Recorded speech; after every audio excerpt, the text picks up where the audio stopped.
তো আল্লাহ তাআলা বলেন, হে আদম সন্তান, তুমি ইবাদতের জন্য সুযোগ বের করো, সময় বের করো। আমি তোমার অন্তরটা ধনাঢ্যতায় পরিপূর্ণ করে দিব। ওয়া আসুদ্দা ফাকরাক, তোমার দারিদ্রতা দূর করে দিব।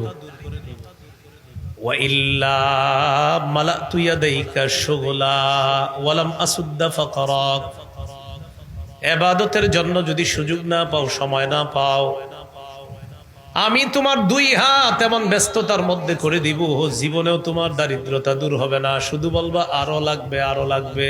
টাকার অভাব কোনোদিনও তোমার শেষ হবে না। প্রথমে বললেন ইবাদতের সুযোগ বের করো, তোমার টাকা পয়সার অভাব দূর করব। তো পরে বলতেছে যদি ইবাদতের সুযোগ বের না করো, না আল্লাহ আমার সময় নাই, তাহলে মনে রাখবা তোমার দুই হাত এমন ব্যস্ত করে দিব আমি, তোমার ব্যস্ততা কোনোদিন শেষ হবে না। আর মানুষ জিজ্ঞাসা করলেই শুধু বলবা, আর বললেন না ব্যস্ততার কারণে নামাজ পড়তে পারি না,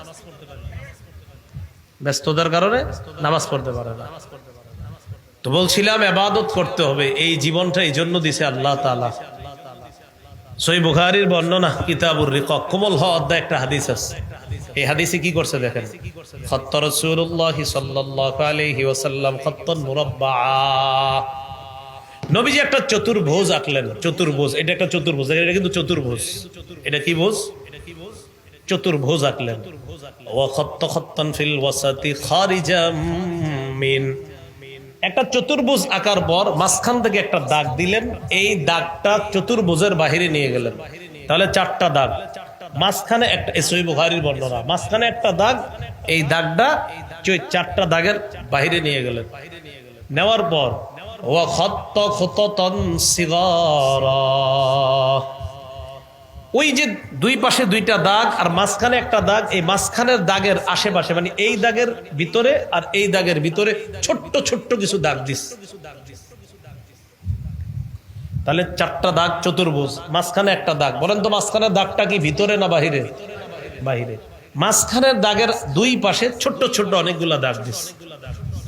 দাগ দেওয়ার পর নবীজি বললেন, হাদাল ইনসান, মাঝখানের যে দাগটা এটা হলো মানুষ। বলে এটা কি? বলেন তো আপনারা, মানুষ কি দাগের ভিতরে না বাহিরে? ওয়াহাদাল্লাযী ক্বাদ মুহীতুন বিহি আও ক্বাদ আহাতা বিহি আজালুহু, চারপাশের যেই দাগ, এই দাগ হলো মানুষের আয়ু। নবীজি বললেন এটা হলো মানুষ, চারপাশের দাগ হলো মানুষের আয়ু। এবার দেখেন তো আপনারা, মাঝখানের দাগটা কি আয়ুর ভিতরে নাকি বাহিরে? আল্লাহ নবী বললেন এই চারপাশের দাগ হলো মানুষের আয়ু। এবার তাকায় দেখেন তো মাঝখানের দাগটা কি আয়ুর ভিতরে না বাহিরে? নবীজি বললেন হাদাল ইনসান, মাঝখানের দাগটা মানুষ, আশেপাশে যে দাগ চতুর্ভুজ, যে দাগটাকে বেষ্টন করে আছে, এটা হলো তার আয়ু, এটা হলো তার হায়াত। নবীজি বলেন আল্লাযী খারিজুম মিনহু, ওই হায়াতের বাহিরে যে এই দাগটা গেছে, এটা হলো আজালুহু, তার আশা, আমালুহু, তার আশা। নবী বুঝাইতে চায় মানুষ মারা যায়, তার আশা গুলা থেকে যায়। চারপাশের দাগ আয়ু, লম্বা দাগটা বাহিরে যেটা, এটা হলো আশা। নবী বলেন আয়ু শেষ, আশা এখনো রয়ে গেছে। এর 10টা গার্মেন্টস করার আশা ছিল, 5টা করছে, আরো 5টা বাকি। নবী কয় বাকিগুলা বাহিরে আছে, মারা গেছে। এটা হলো জীবন। আর ওই যে ছোট্ট ছোট্ট গোছগুলো দাগ দিছে, এটা কি? নবী বলেন না না, ছোট্টগুলা মাঝখানের আয়ু তো এলো চারপাশে, এই যে চারপাশের আয়ু তারা বেষ্টন করে রাখছে। ওই আয়ুর মাঝখানে দেখবেন আবার ছোট ছোট কতগুলা দাগ দিছে, এটা হলো আরজ, তার রোগ বিমারি, বালা মুসিবত, অসুস্থতা একটার পর একটা আসবে, আবার ঠিক হবে, আবার ওষুধ খাবে, আবার ভালো হবে। এইভাবে তার জীবনটা চলতে থাকে। হঠাৎ তার জীবন শেষ হয়ে যায়, কিন্তু বাহিরের দাগটা থেকে যায়, ওটা শেষ হয় না, কারণ ওটা নিয়ে সে যেতে পারে না, কারণ ওটা তো তার জীবনের বাইরে। এটা হলো আমাদের জীবন। এজন্য আল্লাহ তাআলা বলেন ইয়া আইয়ুহাল্লাযীনা আমানু লা তুলহিকুম আমওয়ালুকুম ওয়ালা আওলাদুকুম আন যিকরিল্লাহ। হে ঈমানদারগণ, তোমাদের সম্পদ, তোমাদের সন্তান তোমাদেরকে যেন আখিরাত থেকে বিমুখ করে না দেয়। আও কামা ক্বালা আলাইহিস সালাতু ওয়াস সালাম। আল্লাহুম্মা সাল্লি আলা মুহাম্মাদিন ওয়া আলা আলি মুহাম্মাদ كما صليت على إبراهيم وعلى آل إبراهيم إنك حميد مجيد اللهم بارك على محمد وعلى آل محمد كما باركت على إبراهيم وعلى آل إبراهيم إنك حميد مجيد اللهم إني أعوذ بك من شر لساني وشر سمعي وشر بصري وشر مني চান্দশী উত্তরপাড়া হিলফুল ফুজুল যুব সমাজের উদ্যোগে পবিত্র আশুরা উপলক্ষে 11তম বার্ষিক ওয়াজ মাহফিলের সম্মানিত সভাপতি হাফেজ মাওলানা মুফতি আব্দুল ওদুদ সাহেব, পেশ ইমাম চান্দশী উত্তরপাড়া জামে মসজিদ, মুদাররিস মাদ্রাসায়ে দারুল উলুম ঘাটাইল, গুরুত্বপূর্ণ আলোচনা করেছেন হাফেজ মাওলানা মুফতি আব্দুর রহমান সাহেব, প্রধান মুফতি, কেন্দ্রীয় দারুল ইফতা ধুলেরচর মাদ্রাসা টাঙ্গাইল। সম্মানিত অতিথি জনাব মোহাম্মদ আব্দুস সালাম, সভাপতি চান্দশী উত্তরপাড়া জামে মসজিদ, জনাব মোহাম্মদ সাইফুল ইসলাম, সভাপতি চান্দশী উত্তরপাড়া ঈদগাহ মাঠ, কাউন্সিলর ৩ নং ওয়ার্ড ঘাটাইল পৌরসভা। মাহফিল পরিচালনায় হাফেজ মাওলানা মুফতি মাহমুদুল হাসান সাহেব, মুহতামিম দারুল উলুম হামিউস সুন্নাহ কওমি মাদ্রাসা। উপস্থিত হযরত উলামায়ে কেরাম, মুসলমান ভাইরা, ঘর বাড়ি বাসা বাড়ি বিভিন্ন জায়গায় অবস্থানরত শ্রদ্ধা মা বোনেরা, আল্লাহ তাআলার দরবারে শুকরিয়া আদায় করছি, আল্লাহ আমাদেরকে এই মাহফিলে উপস্থিত হওয়ার তৌফিক দান করেছেন বলে আলহামদুলিল্লাহ। আমি আপনাদের সামনে সূরাতুজ জারিয়াতের 56 নম্বর আয়াতে কারিমা তেলাওয়াত করলাম। মাহফিলের পক্ষ থেকে বলা হয়েছে মৃত্যু এবং মৃত্যুর পরবর্তী জীবন সম্পর্কে আলোচনা করার জন্য। এই সম্পর্কে আপনাদের সামনে কিছু কথা বলার চেষ্টা করব ইনশাআল্লাহ।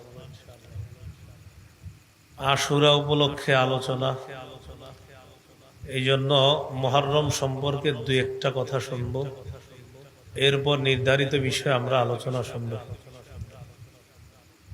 মুহররম মাসে আপনারা রোজা বেশি বেশি রাখতে পারেন, শুধু 9-10 তারিখে রাখবেন এমন না। আপনি মুহররমে যত বেশি রোজা রাখবেন সমস্যা নেই। তিরমিজির বর্ণনা, রাসূলুল্লাহ সাল্লাল্লাহু আলাইহি সাল্লামকে এক ব্যক্তি প্রশ্ন করলেন, আইয়ু শাহরিন তা'মুরুনি আন আসুমা বাদা শাহরি রমাদান, রমজান মাসের পরে কোন মাসে বেশি রোজা রাখবো আপনি আমাকে আদেশ করেন। রাসূলুল্লাহ সাল্লাল্লাহু আলাইহি সাল্লাম বললেন, ইন কুনতা সাইমান বাদা শাহরি রমাদান ফাসুমিল মুহররম, রমজান ছাড়া যদি অন্য কোনো মাসে বেশি রোজা রাখতে চাও, রমজানে তো রাখতেই হবে, বাকি 11 মাসে যদি রোজা রাখতে চাও তো মুহররমে বেশি রোজা রাখো। ফাইন্নাহু শাহরুল্লাহ, মুহররম আল্লাহর মাস। মুহররম কার মাস? ফিহি ইয়াউমুন তাবা, তাবাল্লাহু আলা কওমিন ওয়া ইয়াতুবু ফীহি আলা কওমিন আখারিন। মুহররম মাসে এমন একটা দিন আছে যেই দিনে এক জাতির তওবা আল্লাহ কবুল করেছেন। অন্যান্য জাতি যারা আশুরার 10 তারিখে তওবা করবে, আশা করা যায় আল্লাহ তাদের তওবা কবুল করবেন। আশুরা বা মুহররমের 10 তারিখে দুটি কাজ করবেন: সারাদিন রোজা রাখা, বেশি বেশি তওবা করা। সহিহ বুখারীর বর্ণনা, আমার রাসূলুল্লাহ সাল্লাল্লাহু আলাইহি সাল্লাম বিসাওমি আশুরা ইয়াউমাল আশির। মুহররমের 10 তারিখে রাসূল সাল্লাল্লাহু আলাইহি সাল্লাম রোজা রাখার আদেশ করেছেন। এই হলো মুহররম মাসে করণীয়। আর হলো তওবা করা। বর্জনীয় কি? তাজিয়া মিছিল বের করা, এটা যাবে না। মাতম করা যাবে না। মরসিয়া পাঠ করা যাবে না। সহিহ বুখারীর 1298 নম্বর হাদিস। রাসূলুল্লাহ সাল্লাল্লাহু আলাইহি সাল্লাম বলেন, লাইসা মিন্না মান দারাবাল খুদুদা ওয়া শাক্কাল জিয়ুবা ওয়া দাআ বিদাওয়াল জাহিলিয়া। যে ব্যক্তি নিজের গাল থাপড়ায়, নিজের শরীরের জামা কাপড় ছিঁড়ে ফেলে, যে ব্যক্তি জাহিলি যুগের মানুষের মতো বিলাপ করে, তারা আমার উম্মতের অন্তর্ভুক্ত না। তাহলে নবী তাদেরকে উম্মতের অন্তর্ভুক্ত নয় বললেন। কিছু নারী আছে বিভিন্ন উপলক্ষকে কেন্দ্র করে কান্নাকাটি করে। নিজের আব্বা মারা গেল কান্দে, আজরাইল আমার ঘরটা দেখলো আর কারো ঘর দেখলো না, এই জাতীয় উল্টা পাল্টা কথা বলে। সহিহ বুখারীর 1296 নম্বর হাদিস। রাসূলুল্লাহ সাল্লাল্লাহু আলাইহি সাল্লাম বলেন, আনা বারিউম মিনাস সালিকা ওয়াল হালিকা ওয়াশ শাক্কা। 3 প্রকার নারীর সাথে নবীর কোনো সম্পর্ক নাই। 1 নাম্বার, যে জোরে কান্নাকাটি করে, বিলাপ করে কান্নাকাটি করে। 2 নাম্বার, যে ব্যক্তি, যে নারী শোকে নিজের মাথার চুল ফেলে দেয়। 3 নাম্বার, যে নারী বিলাপ করে কান্নাকাটি করে নিজের জামা কাপড় ছিঁড়ে ফেলে। এই সমস্ত নারীর সাথে নবীর কোনো সম্পর্ক নাই।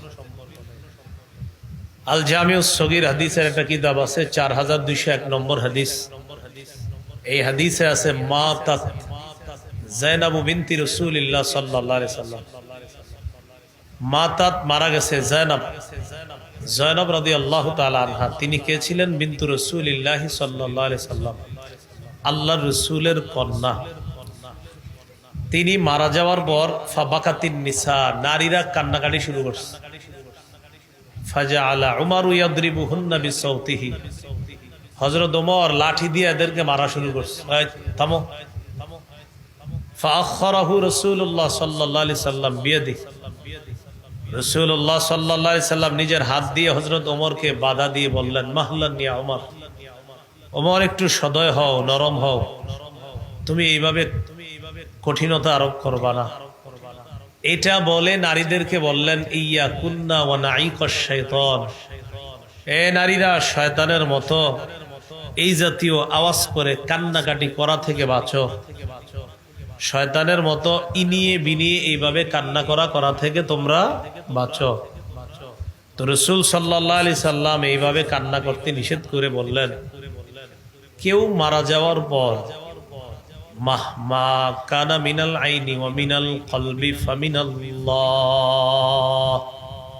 ওয়া মিনার রাহমা।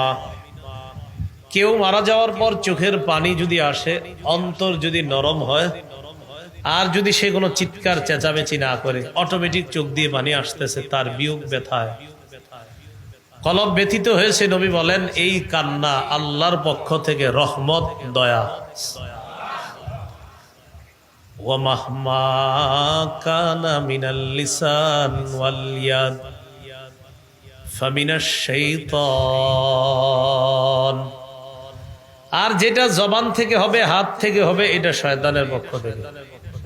হাত দিয়ে শরীর চাপড়াবে, পিছনে বাইরাবে, শরীর রক্তাক্ত করবে, আর জবানে চিল্লাচিল্লি করবে, এটা শয়তানের আওয়াজ। قال رسول الله صلى الله عليه وسلم صوتان ملعونان صوت مزمار عند نعمة। রাসূলুল্লাহ সাল্লাল্লাহু আলাইহি সাল্লাম বলেন দুটি আওয়াজ অভিশপ্ত। এক নাম্বার, খুশি প্রকাশ করতে গিয়ে ঢোল তবলা বাজায়া যে আওয়াজ করা হবে, গান বাদ্য বাজিয়ে যে আওয়াজ করা হবে, এই আওয়াজ অভিশপ্ত। দুই নাম্বার, বিপদের সময় ঢোল তবলা বাইরে যে আওয়াজ করা হবে, এটা অভিশপ্ত। তাহলে বিয়ে শাদীতে যে আওয়াজ হবে, এটা যদি গানের আওয়াজ হয়, এই আওয়াজ অভিশপ্ত, কারণ এটা খুশি, বিয়ে তো খুশি। আর শোক প্রকাশ করার সময় যদি ঢোল তবলা কেউ বাড়ি দেয়, আর এটারে যদি বলে হয় যে এটা শোক প্রকাশ করা, এটা অভিশপ্ত আওয়াজ। নবীজি কি বললেন? এই আওয়াজ অভিশপ্ত। আল্লাহ আমাদের সকলকে এই জাতীয় মাতম ইত্যাদি থেকে হেফাজত করেন। কারো মৃত্যুতে আমাদের কি করণীয়? সহিহ বুখারীর 1284 নম্বর হাদিসের বর্ণনা। রাসূলুল্লাহ সাল্লাল্লাহু আলাইহি সাল্লামের এক নাতি মারা গেছে। নবীর কন্যা নবীকে সংবাদ পাঠাইলেন, আব্বা বাসায় আসেন, আমার ছেলেটা মারা গেছে। রাসূলুল্লাহ সাল্লাল্লাহু আলাইহি সাল্লাম গেলেন, যাওয়ার পর বললেন, ইন্না লিল্লাহি মা আখাযা ওয়া লাহু মা আ'তা ওয়া কুল্লুন ইনদাহু বিআজালিন মুসাম্মা ফালতাসবির ওয়াল তাহতাসিব। নবীজির কাছে সংবাদ দেওয়া হলো আপনার নাতি মারা গেছে। নবীজি সাল্লাল্লাহু আলাইহি সাল্লাম বললেন, ইন্না লিল্লাহি মা আখাযা, আল্লাহর যেটা সেটা আল্লাহ নিয়ে গেছে। যেটা আল্লাহর সেটা কে নিয়ে গেছে? ওয়া লাহু মা আ'তা, যেটা আল্লাহর রেখে দেওয়ার সেটা রেখে দিছে। আমাদের মধ্যে যে মারা গেছে এটা আল্লাহর, আল্লাহ নিয়ে গেছে। যারা বেঁচে আছি আমরাও আল্লাহর, আমাদেরকে আল্লাহ রেখে দিচ্ছে। তাহলে বলেন তো, যারা চলে গেছে তারা কার? যারা আছি তারা কার? তাহলে যে চলে গেছে তিনি কার? তাকে কে নিয়ে গেছে? যারা বেঁচে আছি এখনো তারা কার? আমাদেরকে এখনো দুনিয়াতে রেখে দিছে কে? ইন্না লিল্লাহি মা আখাযা, যেটা আল্লাহর নেওয়ার সেটা নিয়ে গেছে। ওয়া লাহু মা আ'তা, আর যেটা রেখে দিয়েছেন সেটাও আল্লাহ। ওয়া কুল্লুন ইনদাহু বিআজালিম মুসাম্মা, প্রত্যেকটা জিনিসের নির্ধারিত সময় আছে। অতএব আমার নাতি মারা গেছে, তার নির্ধারিত সময়ে সে মারা গেছে। ফালতাসবির ওয়াল তাহতাসিব, আমার মেয়েটাকে বলো ধৈর্য ধারণ করতে, সওয়াবের আশা করতে বলো। এই জন্য হাদিসে আসছে, قال رسول الله صلى الله عليه وسلم إذا مات ولد العبد, কোন বান্দার ছেলে যখন মারা যায়, আল্লাহ তাআলা ফেরেশতাদেরকে বলে, মাযা ক্বালা আবদি, আচ্ছা আমার বান্দার ছেলে যে মারা গেল, আমার বান্দা কি বলছে? এক বান্দার ছোট একটা বাচ্চা মারা গেছে, তা আল্লাহ বলে ওর তো বাচ্চা মারা গেছে। সাধারণত বাবা আগে মারা যায়, সাধারণত, কিন্তু এটা আল্লাহ চাইলে সন্তান আগে মারা যাবে। তো সাধারণত বাবা মারা যায়, সন্তান কবর দেয়, ঠিক আছে, কিন্তু সন্তান বাবার লাশ নেওয়াটা এটা সমাজে আমরা অহরহর দিই, কিন্তু কোন বাবা তার সন্তানের লাশ নেওয়া এটা অনেক কষ্টের। কোন সন্তান মারা যাওয়ার পর ফেরেশতাদেরকে আল্লাহ তাআলা জিজ্ঞাসা করে, মাযা ক্বালা আবদি, আচ্ছা আমার বান্দার ছেলেটা যে মারা গেছে কি বলছে আমার বান্দা? কবাতুম সামারাতা ফুআদিহি কবাতুম ওয়ালাদা আবদি, আমার বান্দার সন্তানটা তোমরা ছিনায় আনলা, তার কলিজার টুকরাটা তোমরা নিয়ে আসলা, সে কি বলছে? তো ফেরেশতারা জবাব দেয়, আপনার বান্দা বলেছে আলহামদুলিল্লাহ। কি বলছে? ওয়াস্তারজা, আর পড়ছে ইন্না লিল্লাহি ওয়া ইন্না ইলাইহি রাজিউন। হামিদাকা ওয়াস্তারজা, সে পড়ছে আলহামদুলিল্লাহ, আর পড়ছে ইন্না লিল্লাহি ওয়া ইন্না ইলাইহি রাজিউন। সমস্ত প্রশংসা আল্লাহর। আমরা আল্লাহর জন্য, আমরা আল্লাহর কাছেই ফিরে যাব। মাবুদ আপনার বান্দা এটা বলছে।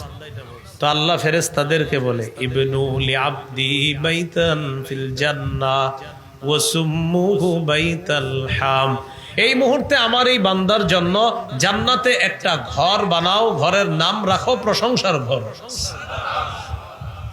কিসের ঘর? প্রশংসার ঘর। এই হলো আপনার কেউ মারা গেলে করণীয়। মারা যাওয়ার পর শরীর না থাবড়ানো, কাপড় না কাটা, এইগুলা না করা। তো বলছিলাম কিছু জিনিস বর্জনীয় আছে, এগুলা বর্জন করা। আরেকটা জিনিস হলো 10 তারিখে পিপাসার্তদেরকে এই মনে করে পানি পান করানো। আহারে, হযরত হুসাইন রাদিয়াল্লাহু তাআলা আনহুকে এবং তার সাথে যারা, তাদেরকে পানি পান করতে দেওয়া হয়নি। তাই আমি আজকে পানি পান করানোর আলাদা সওয়াব আছে, এরকম মনে করে পানি পান করানো, এটা সওয়াব হবে না। পানি যদি আপনি পান করাইতেছেন আজকে করালে, আজকে আমার পানি খাওয়ান, এটির সওয়াব আছে। পানি ডেলি খাওয়াইবেন সওয়াব। ওই দিনকে নির্ধারিত করা এটা অন্যায়, এটা সঠিক নয়। ওই দিনকে নির্ধারণ করা, এরপরে ইসালে সওয়াবের জন্য কিছু পাকানো। নবী বলছে আশুরার দিনে রোজা রাখতে, আপনি পাকায় কি খাইবেন বলেন, সেটা বলেন না। আশুরার দিনে রাখবেন রোজা, 9-10 তারিখে রোজা রাখবেন। সহিহ মুসলিমের 2556 2557 নম্বর হাদিস, 2 হাদিস আছে। قال رسول الله صلى الله عليه وسلم لئن بقيت الى قابل لأصومن التاسعة। রাসূলুল্লাহ সাল্লাল্লাহু আলাইহি সাল্লাম বলেন, আগামী বছর যদি আমি দুনিয়াতে থাকি, আমি 9 তারিখেও রোজা রাখবো, 10 তারিখেও রাখবো। অন্য হাদিসে আছে ফাইদা কানাল আমুল মুকবিলু সুমনাল ইয়াউমাত তাসিআ قال فلم يأتي العام المقبل حتى توفي رسول الله صلى الله عليه وسلم। নবী বললেন আগামী বছর যদি আমি দুনিয়াতে থাকি, সাহাবীরা শোনো, আমরা সবাই 9 তারিখেও রোজা রাখবো, 10 তারিখেও রোজা রাখবো। নবী এর আগে দুনিয়া থেকে বিদায় নিছে, নবী রোজা রাখতে পারেননি। আল্লাহ আমাদের সকলকে যেই বিষয়গুলা বর্জনীয়, এগুলা বর্জন করার তৌফিক দান করেন। ঢোল বাজানো নিষেধ, খালি পায়ে বাচ্চাকে রাস্তায় নামানো কোনো ফজিলতের নিয়তে নিষেধ। খালি পায়ে রাস্তায় নামানো ফজিলত ইত্যাদির নিয়তে এটা নিষেধ। খালি পায়ে যখন হাঁটান, এখন বৃষ্টির দিন চলতেছে, কোন জায়গায় যদি আপনার পায়ে নাপাক লাগে, এরপরে নামাজটা পড়েন কেমন সেটা বলে। খালি পায়ে হাঁটানো এটা করা যাবে না, এগুলা নিষেধ। আল্লাহ আমাদেরকে বুঝার তৌফিক দান করেন। মুহররম মাসকে কেন্দ্র করে কবর কেন্দ্রিক বাড়াবাড়ি নিষেধ। সহিহ বুখারীর বর্ণনা 435 নম্বর হাদিস, লাম্মা নুজিলা বিরাসূলিল্লাহি সাল্লাল্লাহু আলাইহি ওয়াসাল্লাম কানা ইয়াতরাহু খামিসাতান আলা ওয়াজহিহি। নবীর যখন ইন্তেকালের সময় হলো, মুমূর্ষ অবস্থায়, নবী তার চেহারা মুবারকের উপর একটা কাপড় দিস। কাপড় দিয়ে রাসূল সাল্লাল্লাহু আলাইহি সাল্লাম ফাইদা গুতাম্মা, যখন প্রাণ যাবে যাবে অবস্থা, কাশাফাহা আন ওয়াজহিহি, কাপড়টা চেহারা থেকে সরাইছে। সরানোর পর নবী বললেন, লা'নাতুল্লাহি আলাল ইয়াহুদি ওয়ান নাসারা ইত্তাখাযু কুবুর আম্বিয়াইহিম মাসাজিদা। ইহুদিদের উপর আল্লাহর লানত, খ্রিস্টানদের উপর আল্লাহর অভিশাপ। তারা নিজেদের নবীদের কবরকে সেজদার স্থান বানিয়েছে। নবীদের কবরকে তারা সেজদার স্থান বানিয়েছে। ইহুদিদের উপর আল্লাহর অভিশাপ, খ্রিস্টানদের উপর আল্লাহর অভিশাপ। এটা ইন্তেকালের ঠিক পূর্ব মুহূর্তে নবী বলে দিয়েছেন। আমরা মুহররমকে কেন্দ্র করে কবর কেন্দ্রিক বাড়াবাড়ি করা থেকে বেঁচে থাকবো। আল্লাহ তৌফিক দান করেন। আপনাদের এই প্রতিষ্ঠান হিলফুল ফুজুলের পক্ষ থেকে বলা হয়েছে মৃত্যুর পরবর্তী জীবন সম্পর্কে কিছু বলার জন্য। সূরা জারিয়াতের 56 নম্বর আয়াত তেলাওয়াত করলাম। এই আয়াতে আল্লাহ তাআলা আলোচনা করেছেন, এই জন্য একটু মনে রাখবেন। এই ভাই বারবার এখানে উঠতেছেন, আমার ডিস্টার্ব হচ্ছে, কি হয়েছে? দরকার নেই, ফ্যান লাগবে না, আসেন বসেন বসেন, ফ্যান লাগবে না ভাই, ফ্যান লাগবে না, বসেন।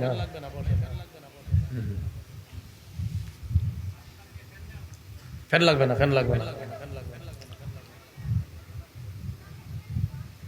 সূরাতুজ জারিয়াতের 56 নম্বর আয়াত। এই আয়াতে আল্লাহ তাআলা আলোচনা করেছেন তিনটা জীবন, একটা দুনিয়ার জীবন, আর একটা কবরের জীবন, আর একটা আপনার কবর পরবর্তী জীবন। কয়টা জীবন হলো? তিনটা জীবন। দুনিয়ার জীবন যেটাতে এখন আমরা আছি, এই দুনিয়ার জীবন সম্পর্কে প্রথমে মনে রাখবেন, এরপরে কবরের জীবন, এরপর ওই পরবর্তী জীবন। দুনিয়ার জীবনে আল্লাহ আমাদেরকে কেন পাঠাইছে? যদি মরণ হয়েই যায়, সূরা জারিয়াতের 56 নম্বর আয়াত আছে, ওমা খালাকতুল জিন্না ওয়াল ইনসা ইল্লা লিয়াবুদুন। আমি ভুল বলছি, সূরা আনকাবুতের 57 নম্বর আয়াত, কুল্লু নাফসিন যায়কাতুল মাউত।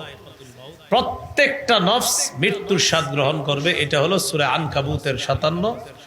আর সূরা জারিয়াতের 56 নম্বর আয়াত হলো ওমা খালাকতুল জিন্না ওয়াল ইনসা ইল্লা লিয়াবুদুন। আল্লাহ তাআলা বলেন প্রত্যেকটা মানুষ মৃত্যুর স্বাদ গ্রহণ করবে।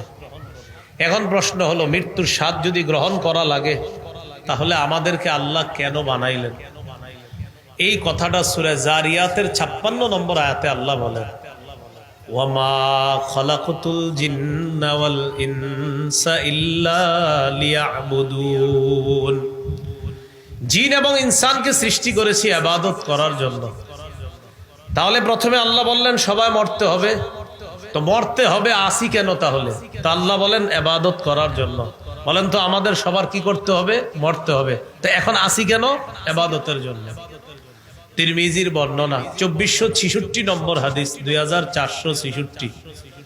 এই হাদিসটি হাদিসে কুদসি। আল্লাহ তাআলা বলেন, ইয়া আদম তাফাররাগ লিইবাদাতি আমলা সদরকা গিনা ওয়া আসুদ্দা ফাকরাক। আল্লাহ তাআলা বলেন, হে আদম সন্তান, ইবাদতের জন্য নিজেকে ফারেক করে নাও, অবসর করে নাও, যথাসাধ্য চেষ্টা করে ইবাদত করো। আমি আল্লাহ ওয়াদা করলাম, ইবাদতের জন্য যদি তুমি সুযোগ বের করে নাও, আমি তোমার অন্তর ধনাঢ্যতায়, টাকা পয়সায় পরিপূর্ণ করে দিব। ইবাদত করো। ওয়া আসুদ্দা ফাকরাক, তোমার দারিদ্রতা আমি দূর করে দিব। তুমি যদি ইবাদতের জন্য সময় বের করো, তাহলে আমি তোমার অন্তরটা ঐশ্বর্যে নিয়ামতে পরিপূর্ণ করে দিব।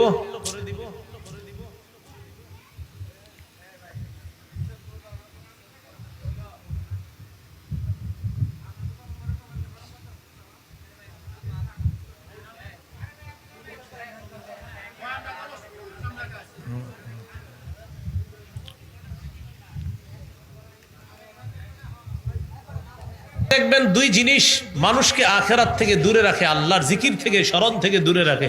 এক সম্পদ, দুই সন্তান। সম্পদের টেনশনে মানুষ আল্লাহরে ভুলে যায়, সন্তানের টেনশনে আল্লাহরে ভুলে যায়। এই দুই কারণে মানুষ আল্লাহরে ভুলে যায়। আহারে ছেলেটাই হবে, মেয়েটাই হবে, আহারে করতে করতে আল্লাহরে ভুলে গেছে। আর হলো তার কামাই। দোকানে শাটার লাগায়, মুয়াজ্জিন সাহেব বলতেছে কদ কামাতিস সালাহ। ও দোকানদার ভাই, নামাজ দাঁড়ায় গেছে। একজন কাস্টমার আসছে, আসার পর কয় বিয়ের বাজার করব, 10,000 টাকার বাজার। মুয়াজ্জিন কয় কদ কামাতিস সালাহ, কাস্টমার কয় 10,000। বহুত টেনশন। শাটার লাগাইতে গিয়ে এখন মুয়াজ্জিন কয় কদ কামাতিস সালাহ, ক্রেতা কয় 10,000। আল্লাহ তাআলা বলেন, ওয়ামুর আহলাকা বিস-সালাতি ওয়াসতাবির আলাইহা লা নাসআলুকা রিজকা নাহনু নারযুকুকা।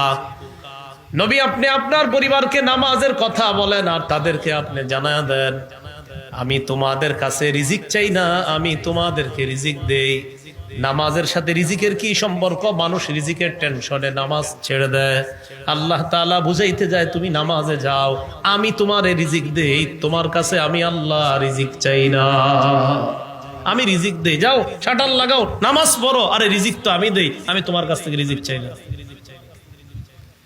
সম্পদ, সন্তান আল্লাহর থেকে দূরে সরায় রাখ। হালাল ভাবে সম্পদ কামাই করা দোষণীয় না, কিন্তু সম্পদ কামাই করতে গিয়ে আল্লাহরে ভুলে যাওয়া অন্যায়। আবার বলছি, কথাটা বাংলাটা মনে রাখেন। হালাল ভাবে কোটিপতি হওয়া দোষের না, তবে কোটিপতি হতে গিয়ে আল্লাহকে ভুলে যাওয়া দোষের। ইন্না লিল্লাহি ওয়া ইন্না ইলাইহি রাজিউন।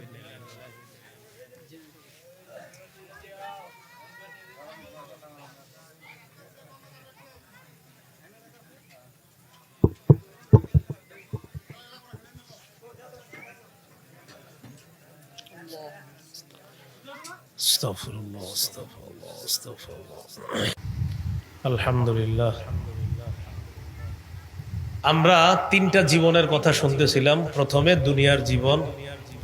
দুনিয়ার জীবনে আমরা আসি, মৃত্যু পর্যন্ত থাকবো। কেন থাকবো? ইবাদত করার জন্য।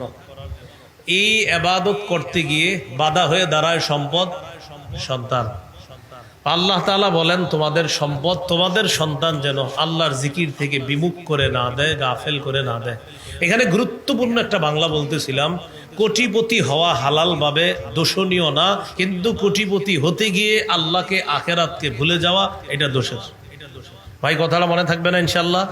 হালাল ভাবে বৈধ সম্পদের মালিক হওয়া, হালাল ভাবে মাইলের পর মাইল জমির মালিক যদি আপনি বৈধভাবে হন, এটা দোষের না, কিন্তু মালিক হতে গিয়ে যদি আল্লাহরে ভুলে যান, এটা দোষের। সহিহ বুখারীর একটা হাদিস শুনেন, কিতাবুর রিকাকে এই হাদিসটা ইমাম বুখারী আনছেন কমল হওয়া অধ্যায়। আবু উবাইদা ইবনুল জাররাহ রাদিয়াল্লাহু তাআলা, নবীজি তাকে পাঠাইছে বাহরাইন। বাহরাইনে আছে না অনেকে দেশের? বাহরাইন, হ্যাঁ। তো বাহরাইনে নবীর পক্ষ থেকে যিনি দায়িত্ব পালন করতেছে গভর্নর হিসাবে, তখন যাকে নবীজি বানাইছে তার নাম আলা ইবনুল হাজরামি। এই আলা ইবনুল হাজরামি বাহরাইনের জনগণের কাছ থেকে যারা মুসলমানদের অধীনে থাকবে, অমুসলিমরা, তারা ট্যাক্স দিতে হবে। ওই ট্যাক্স গুলা যিনি উঠাবেন তিনি হলেন আলা ইবনুল হাজরামি, একজন সাহাবী। তো তিনি ট্যাক্স গুলা জমা করবে, এই ট্যাক্স গিয়ে আনবে কে? নবীর সাহাবী আবু উবাইদা ইবনুল জাররাহ। আবার বুঝেন, মদিনা থেকে একজন সাহাবীকে নবী পাঠাইলেন বাহরাইনে। বাহরাইন থেকে যেই ট্যাক্স গুলা জমা হইছে, যেই ভ্যাট গুলা জমা হইছে আমাদের দেশে, ওই খাজনা খারিজ খাজনা দিতে হয়, এগুলা দিতে হয়, ওইগুলা দিতে হইত। এইগুলা জমা করার পর যিনি আনবে গিয়ে তিনি আবু উবাইদা ইবনুল জাররাহ। তাহলে বলেন তো, সম্পদ এটা দুনিয়াবি জিনিস। এখন আবু উবাইদা ইবনুল জাররাহ প্রচুর ধন সম্পদ নিয়ে মদিনায় আসছে। সামিআতিল আনসার বিকুদুমিহি ওয়া আন্নাহু জাআ বিমাল। আনসারগণ সংবাদ পাইলেন নবীর সাহাবী আবু উবাইদা অনেক সম্পদ নিয়ে মদিনায় আসছে। ফাওয়াফাতহু সালাতাস সুবহি মা রাসূলিল্লাহি সাল্লাল্লাহু আলাইহি ওয়াসাল্লাম। সব আনসারী সাহাবী আল্লাহ নবীর সাথে ফজরের নামাজে শরীক হলেন।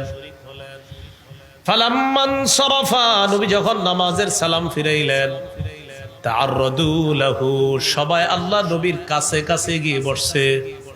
ফজরের পর ইমাম সাহেব কি করে? মুসল্লিদের দিকে তাকায়, মুসল্লি ইমাম সাহেবের দিকে। সাহাবায়ে কেরাম আজকে একটু বেশি আগ্রহ নিয়ে নবীজির কাছাকাছি গিয়ে বসছে। সাহাবীদের দিকে আল্লাহ নবী তাকাইলেন। ফাতাবাসসামা রাসূলুল্লাহ সাল্লাল্লাহু আলাইহি ওয়াসাল্লাম হিনা রাআহুম। সাহাবীদেরকে দেখা নবীজি একটা মুস্কি হাসি দিলেন। কেন?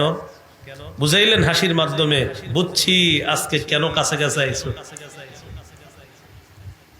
নবীজি বললেন, আমি মনে করতেছি যে বিষয়টা তোমরা শ্রবণ করেছো, আবু উবাইদা সম্পদ নিয়ে মদিনা আসছে, মাল নিয়ে মদিনা আসছে, তাই ফজরের নামাজ আমার সাথে তোমরা পড়ছো। সাহাবীরা আল্লাহর নবীর দিকে তাকায় জবাব দেয়, আজাল ইয়া রাসূলুল্লাহ, হুজুর ঠিকই কইছেন, সম্পদের কথা শুনছি, শুই না এই জন্য আপনার কাছাকাছি এসে বসছি। নবীজি বলেন, আবশিরু ওয়া আমিলু মা ইয়াসুররুকুম। দুইটা বললাম, আরেকটা, মাল ফাকরা আখশা আলাইকুম ওয়ালাকিন আখশা আলাইকুম আন তুবসাতা আলাইকুমুদ দুনিয়া কামা বুসিতাত আলা মান কানা ক্বাবলাকুম ফাতানাফাসুহা কামা তানাফাসুহা। তিনটি কথা বললেন।